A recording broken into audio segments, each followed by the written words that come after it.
Le message est arrivé à 23h47, un mardi soir.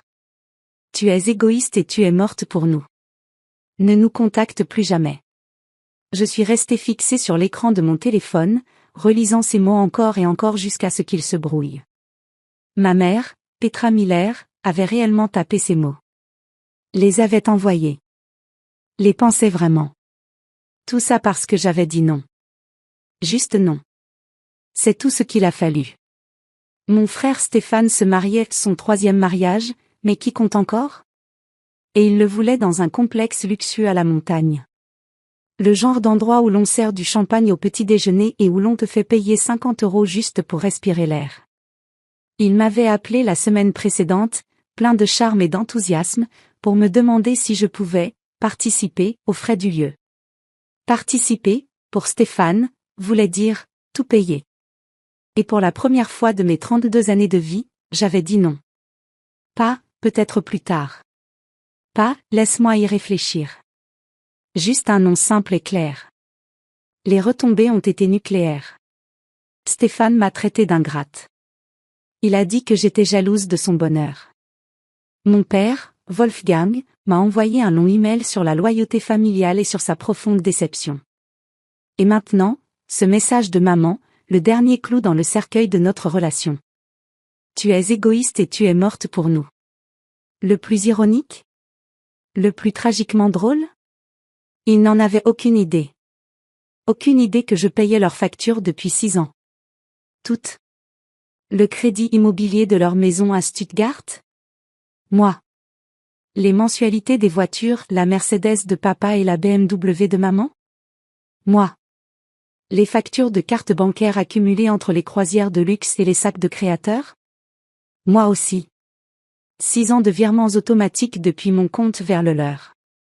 6 ans d'heures supplémentaires, de repas sautés, de vie dans un minuscule appartement pendant que vivait grand. 6 ans à être leur filet de sécurité silencieux pendant qu'ils me traitaient d'égoïste parce que je ne donnais jamais assez. J'étais assise sur mon canapé IKEA à bon marché que j'avais monté moi-même parce que je n'avais pas les moyens de payer des déménageurs, et quelque chose en moi a tout simplement craqué. Pas de colère explosive. Plutôt comme un fil trop tendu depuis trop longtemps qui finit par céder. J'ai répondu, ok. Un seul mot. Ok. Puis j'ai ouvert mon application bancaire et je suis allée dans la section des paiements automatiques. Ils étaient tous là, alignés comme de petits vampires financiers me vidant chaque mois. Paiement du crédit immobilier à la Volksbank, 1200 €.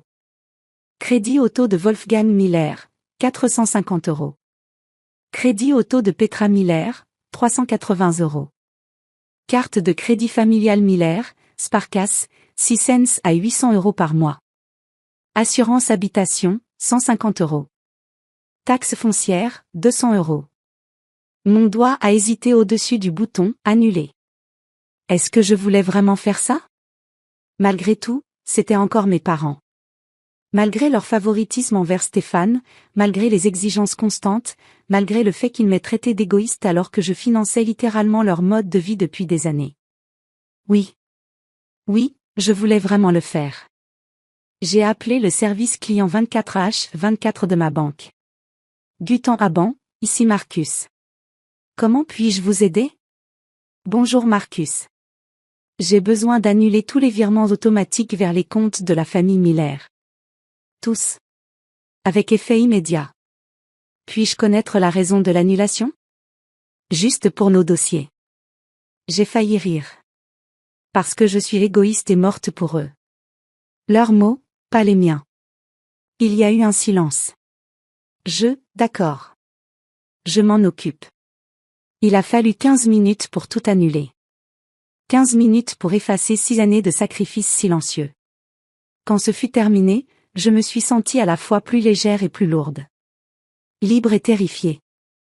Qu'est-ce que je venais de faire? J'ai essayé de dormir, sans succès. Mon esprit enchaînait les scénarios. Que se passerait-il quand le paiement du crédit immobilier serait rejeté? Quand les mensualités des voitures échoueraient? Ils avaient leurs propres revenus, la retraite de papa, le travail à temps partiel de maman dans une boutique. Mais je connaissais les chiffres. J'avais vu leurs habitudes de dépenses. Sans mes contributions, ils allaient droit dans le mur. Un mur entièrement de leur propre fabrication, certes, mais un mur quand même. Le premier jour s'est déroulé dans le silence. Je suis allée travailler au cabinet d'architecture, j'ai assisté aux réunions, j'ai fait semblant que toute ma famille ne venait pas de me renier par message. À midi, ma meilleure amie, Anna, a remarqué que quelque chose n'allait pas.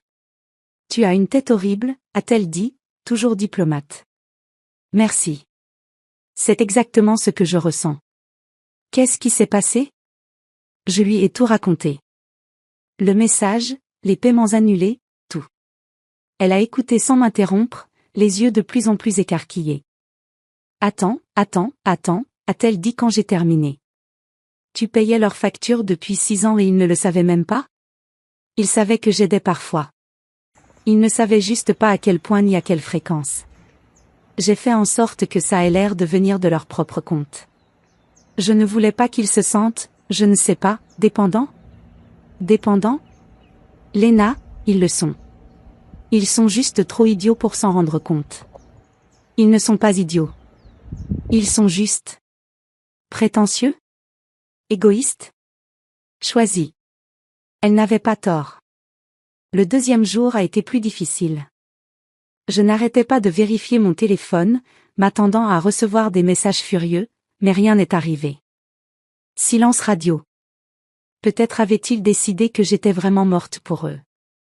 Peut-être que c'était ça, plus de famille, plus d'obligations épuisantes, plus de sentiments d'être prise pour acquise. Cette pensée aurait dû être libératrice. Au lieu de ça, elle ressemblait à un deuil. J'avais grandi en essayant désespérément de gagner leur approbation. Stéphane était l'enfant chéri, charmant, extraverti, le fils qu'ils avaient toujours voulu, même s'ils avaient aussi une fille. Moi, j'étais la discrète, la pragmatique, celle qui avait de bonnes notes, un travail stable et qui ne causait jamais de problème. Mais quoi que je fasse, ce n'était jamais suffisant. Stéphane pouvait demander 10 000 € pour lancer une entreprise qui échouerait 6 mois plus tard, et il l'appelait ambitieux. Moi, je pouvais payer leur crédit immobilier pendant des années, et il m'appelait égoïste parce que je ne payais pas aussi un mariage. 3e jour. Mercredi. J'étais à mon bureau, en train de travailler sur les plans d'un nouvel immeuble de bureau, quand mon téléphone s'est mis à sonner. Maman. Ma main tremblait quand j'ai attrapé le téléphone. Une partie de moi voulait laisser sonner et tomber sur la messagerie. La plus grande partie avait besoin d'entendre ce qu'elle avait à dire. Allô ? Léna. Sa voix était si forte que j'ai dû éloigner le téléphone de mon oreille. Qu'est-ce que tu as fait ? Salut, maman. Ravie de t'entendre toi aussi. N'ose pas me parler sur ce ton. Le paiement du crédit immobilier a été rejeté. Le crédit. Et les crédits auto. Et mon Dieu, Léna, à quoi pensais-tu ? Je pensais que tu avais dit que j'étais morte pour vous. Les morts ne paient pas les factures. Ce n'est pas drôle. Tu as raison. Ce n'est pas drôle du tout. Tu sais à quel point ça n'a pas été drôle ces 6 dernières années ? Silence. Puis, de quoi parles-tu ? Des virements automatiques, maman. Ceux qui payaient votre crédit immobilier, vos crédits auto, vos cartes de crédit, vos assurances, tout. C'était moi. Moi seule. Pendant 6 ans. Encore du silence. J'entendais sa respiration, rapide et saccadée. C'est impossible, a-t-elle fini par dire. La retraite de ton père couvre peut-être la moitié de vos dépenses. J'ai payé le reste. Tu ne t'es jamais demandé pourquoi les factures étaient toujours payées même quand la retraite de papa ne suffisait pas ? Tu n'as jamais regardé d'où venait réellement l'argent ? Mais pourquoi tu ? Parce que vous êtes mes parents. Parce que je vous aimais. Parce que j'ai été assez stupide pour croire que si j'aidais assez, si je soutenais assez, si je donnais assez, vous finiriez par me voir autrement que comme la fille décevante qui n'est pas Stéphane. Léna, ce n'est pas. Ah non ? Quand est-ce que tu as appelé pour la dernière fois juste pour demander comment j'allais ? Pas pour demander de l'argent ou un service, juste pour prendre de mes nouvelles ? Quand êtes-vous venu pour la dernière fois voir mon appartement ? Ah oui, jamais. Ça fait 4 ans que j'y vis, et vous n'avez jamais demandé à le voir une seule fois. J'ai entendu la voix de papa en arrière-plan, demandant ce qui se passait. Maman a dû me mettre sur haut-parleur, parce que soudain je les entendais tous les deux. Léna, si tout ça est vrai, a commencé papa. Si.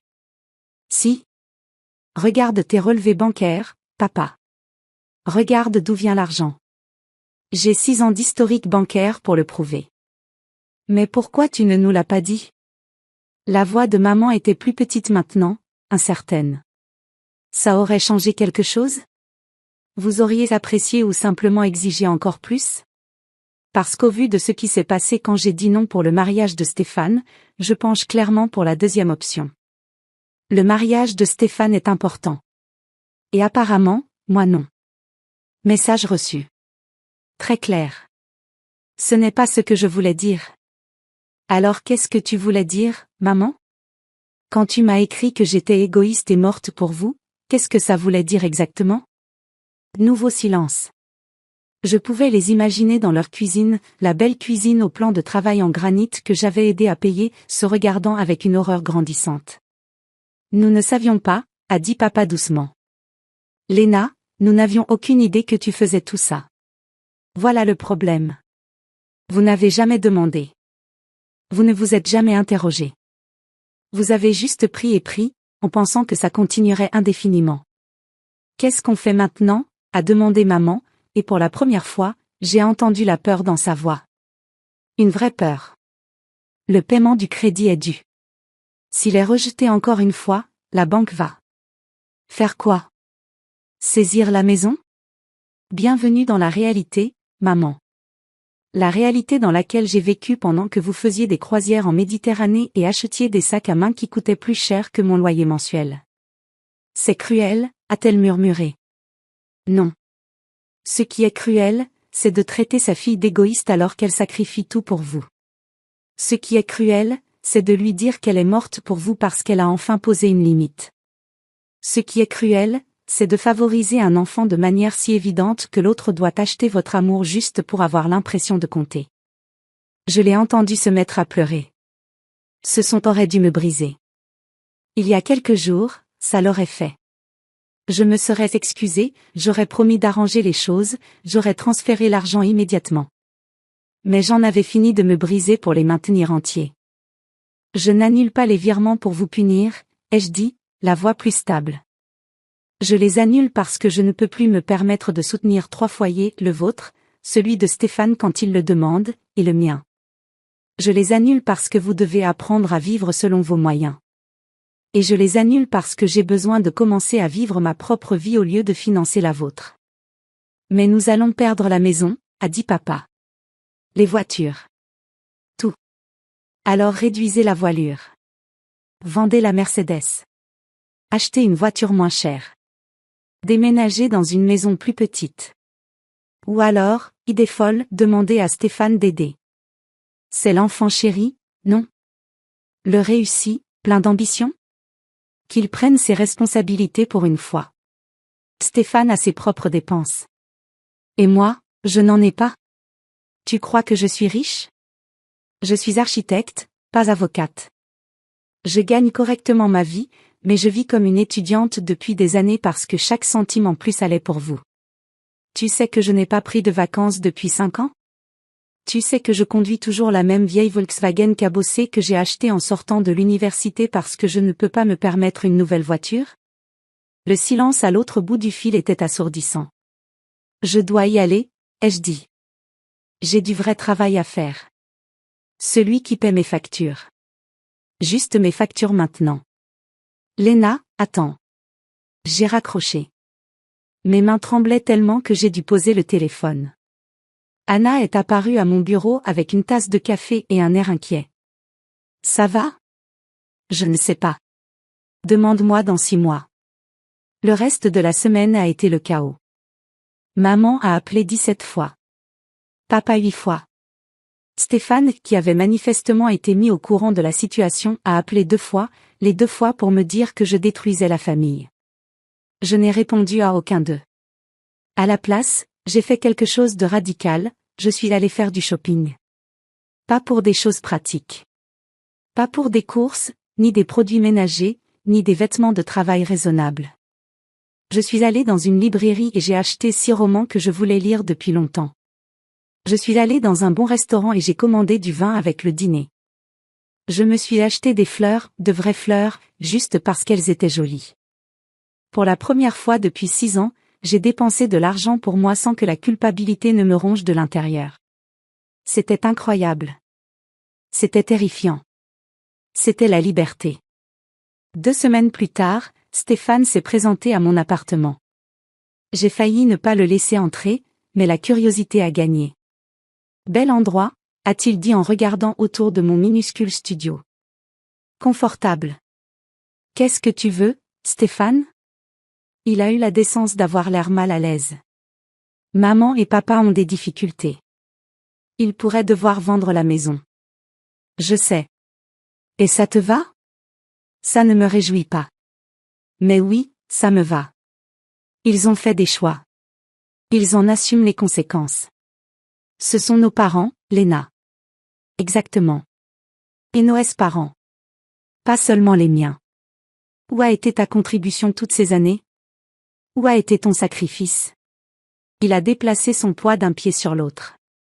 Je ne savais pas que je payais tout? Oui, eux non plus, apparemment. C'est ça le problème quand on est la personne fiable. Les gens s'attendent juste à ce que tu gères tout en silence pendant qu'ils prennent le mérite et vivent grand. Ce n'est pas juste. Non, ça ne l'est pas. Rien dans cette histoire n'a été juste.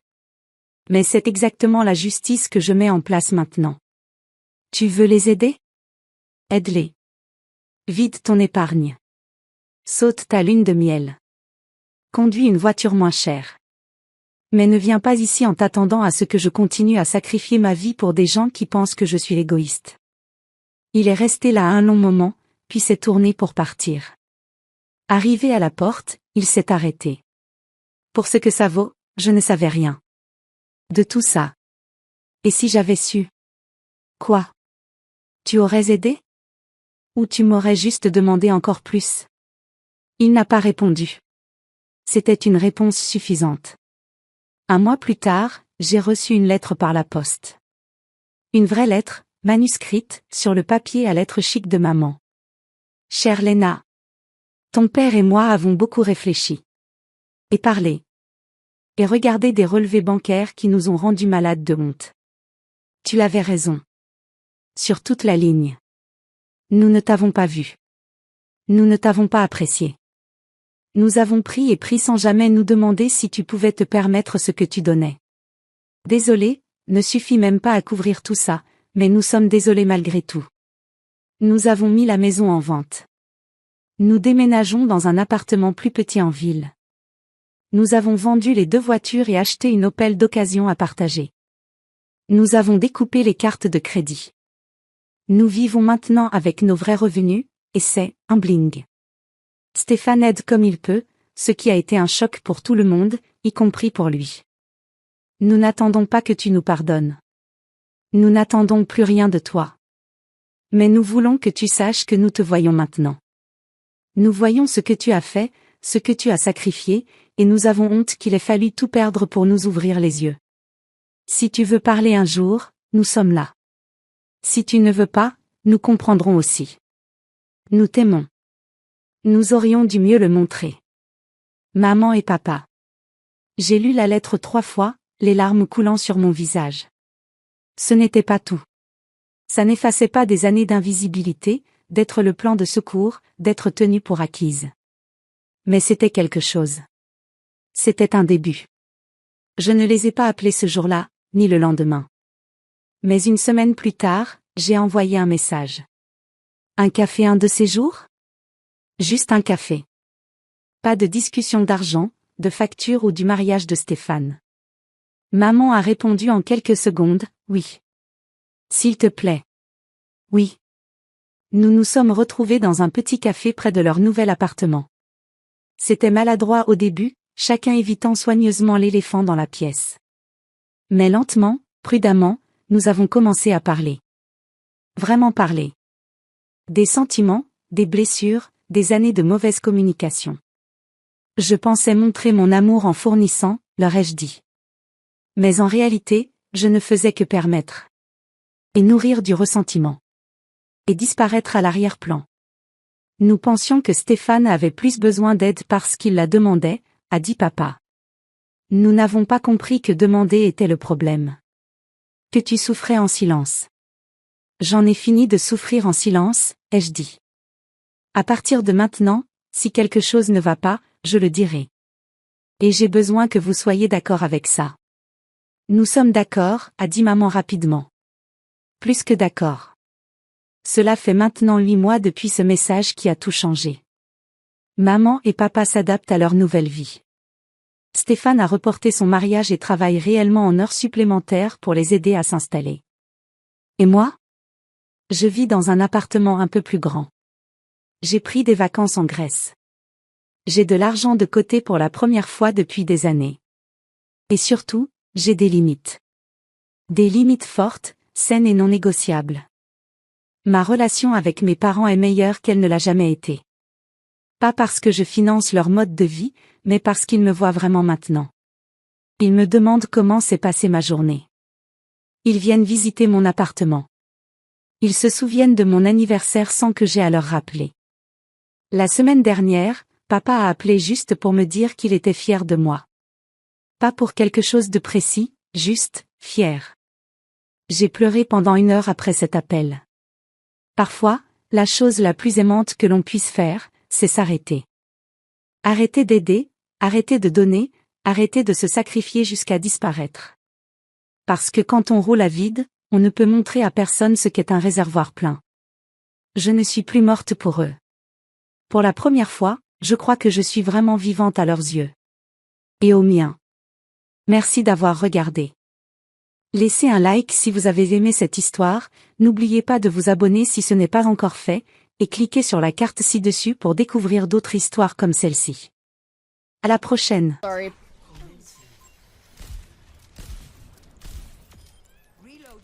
Ah! Oh my god. No, dude, we can play like cozy games and shit. We don't have to play Overwatch. Like, I'm down to play whatever you want. I have a list of games that I probably... Like, I can probably find a game that at least everybody will like. Like, at least, like, you, like... You know what I mean?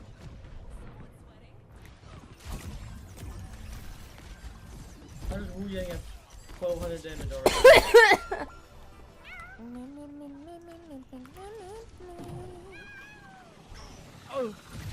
Slime Rancher 2. Some of my charges are like extremely fast. I downloaded it. I downloaded Slime Rancher, bro, and then it's too like what do you call it? Oh, what? It has too much freedom for me. Does that make sense?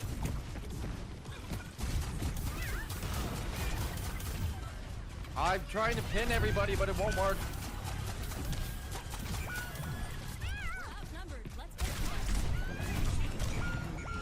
I don't really know how to work the ball thing. I'm gonna play Juno. I'm playing Juno. I don't know how to work the ball thing. Or the cat thing. Ball cat thing. What does Zen do? I can spin my balls on people. What? I have balls, and they hurt people. Oh. Hydrate or dihydrate. Hello? Hey. Hey. On my balls. Cookies. Yes. Come here. Hang on, I forgot to change my stream title. Bruh. Come here. No. Come this way. Come this way. Oh. Oh, can you not reach? Fuck, hold on. Let me do a better one. I need to do a better one. That one sucked.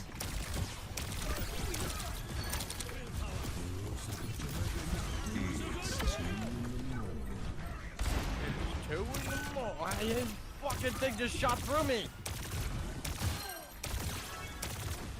Okay, I'm ready. How do I go up? I have to place it right. I'm still. Wait. Go in it. Meow.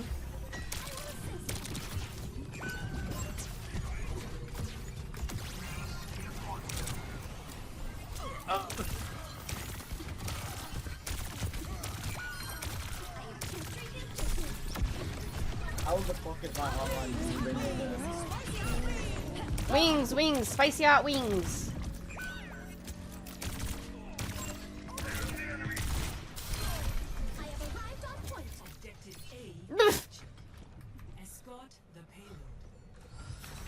Go in, cocky. Evil on Earth. Requirement to survival. Yeah, I don't know why work is a thing. Everyone should just quit their jobs. Oh, look at the payload. It's got an eyeball on it. Aw. Must have fun at Chewy's.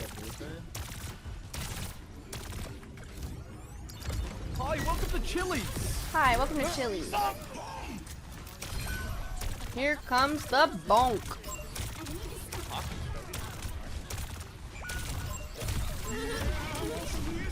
Excuse me? You never entered my thingy. Oh, fuck, sorry. It's okay.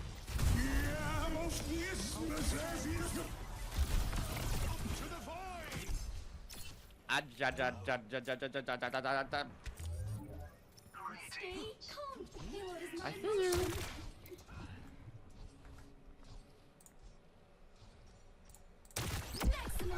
Mink, mink, mink, mink, mink, mink, mink, mink, mink, mink, mink, mink. What?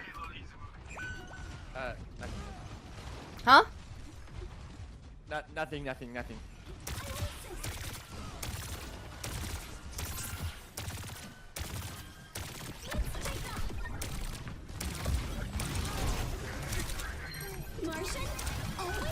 I suck.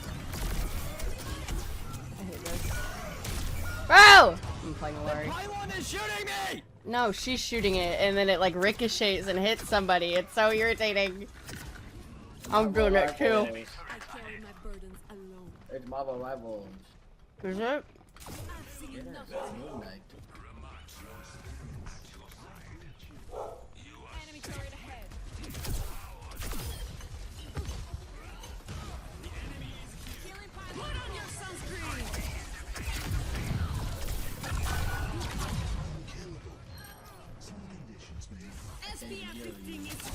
Hmm? I hear a kitty meow meow. What about Kitty Meow Meow? Kitty meow meow in our back Linington. Oh.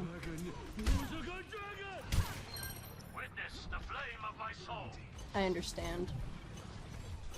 I really got up to watch at 6 a.m. and I'm already back to now.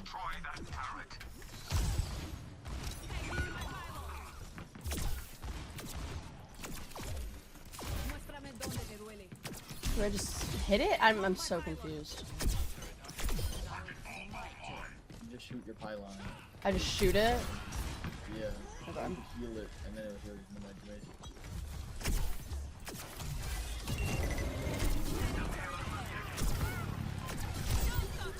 Goodbye, Cody. Bye. It was nice knowing you, bruh.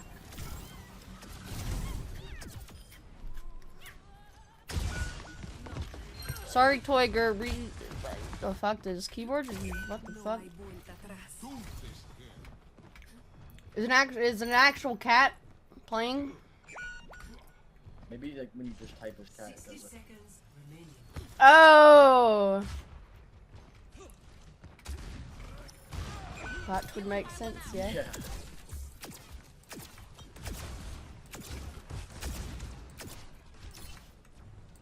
I'm muted! What's Doomfisting?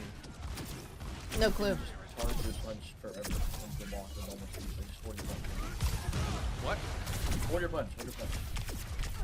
Hold my punch? Like just keep doing it.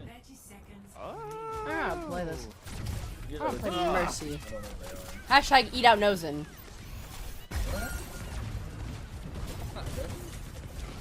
Awake!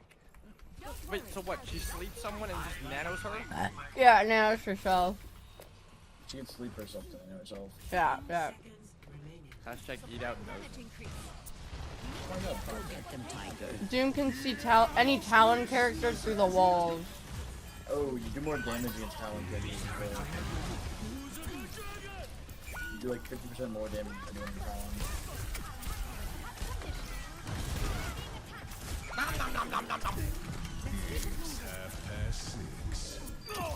Wait, their cat left the game. Why? Don't worry, I'm here. Well, Bryce just got a free win. Stop shooting the pylon! Yeah, that pylon shit's so annoying. Project said I'm so hot and humid right now. Who want to sniff? I'm alright, Project. Play of the game. I'm gonna go eat breakfast. What? I'm gonna go eat breakfast. I can barely. Okay. What'd you say? He says going to eat brekkie. I'm gonna go eat breakfast real quick. You're going to eat some apples? Yeah, maybe some hay. Just like one without me. I bet. Did anything happen to like the normal game modes? No. Like voice lines at least? Good question. I have no idea. Do you want to play normal ranked? I do too. I mean, everybody still has the googly eyes. I doubt everybody has the voice lines. But we'll see. Oh, Overwatch's icon in my taskbar. Yeah, it's the patch of art. Isn't it cute? I think they should keep it that way. I like it. Should be, I mean, well, you can change any icon to whatever you want it to be. Yeah, but they should keep it like that. Default. Mercy's thing for the April Fools is she can you can't res your team, but you can go up to one of the enemy team and unresurrect them. What, so just kill Yeah, them? yeah. Like it's so funny.